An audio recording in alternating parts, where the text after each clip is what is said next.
So బేసిక్‌గా చాలా love చేసుకొని, బ్రేకప్ అయిన తర్వాత డిప్రెషన్‌కి వెళ్ళి సూసైడ్ చేసుకొని, చాలా చూస్తున్నాం. అలాంటి వాళ్ళకి మీరు ఎలాంటి అడ్వైస్ ఇస్తారు? సూసైడ్ వరకు అయితే నేను దాన్ని అసలు ఎవరు ఎంటర్టైన్ చేయరు, ఎంకరేజ్ చేయరు. బికాజ్ ఒక్క లవ్ ఫెయిల్యూర్ అయిపోయిందని చెప్పి నీ లైఫ్ని ఎండ్ చేసుకోవడం అనేది ఏంటి? నువ్వు ఈ లైఫ్ నీ కోసం వచ్చావు, వేరే ఎవరి కోసమో కాదు. పెళ్ళైపోయిన తర్వాత డివోర్స్ అయినా సరే, అరే నాకు ఇంకా లైఫ్ లేదని ఎందుకు అనుకుంటారు?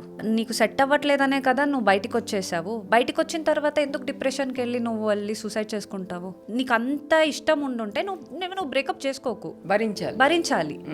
లేదు నాకు సెట్ అవ్వట్లేదని నువ్వు బ్రేకప్ చెప్పుకొని బయటికి వచ్చిన తర్వాత సూసైడ్ అనేది సెన్స్లెస్ అది. సో నెక్స్ట్ ఓకే సెట్ అవ్వలేదు, కొంచెం బాధ ఉంటుంది, లేదని చెప్పాను. కెరియర్ మీద కానీ నెక్స్ట్ వర్క్స్ మీద కానీ ఫోకస్ చేసి ముందుకెళ్ళి నీ లైఫ్ నువ్వు సాటిస్ఫై చేసుకో. నీ లైఫ్లో నువ్వు హ్యాపీగా ఉండు. నీ కోసం పుట్టొచ్చావు నువ్వు, ఇంకొకరి కోసం కాదు. అంతే నేను చెప్పేది. Live your life until you die. అంతే. Don't kill yourself. Super. ఒక్కటి చెప్పాలి, మదర్ అయినా ఫాదర్ అయినా పార్ట్నర్ అయినా పిల్లలైనా అందరూ ఒక రిలేషన్షిప్సే. నేను ఈ బర్త్ తీసుకొని వచ్చానంటే it is for my self. నేను నా కోసం నేను పుట్టొచ్చాను, నేనేదో ఒకటి చెయ్యాలి, నేను నా సోల్ హ్యాపీగా ఉండాలని, ఇంకొకరి సోల్ని హ్యాపీగా ఉంచడానికి కాదు.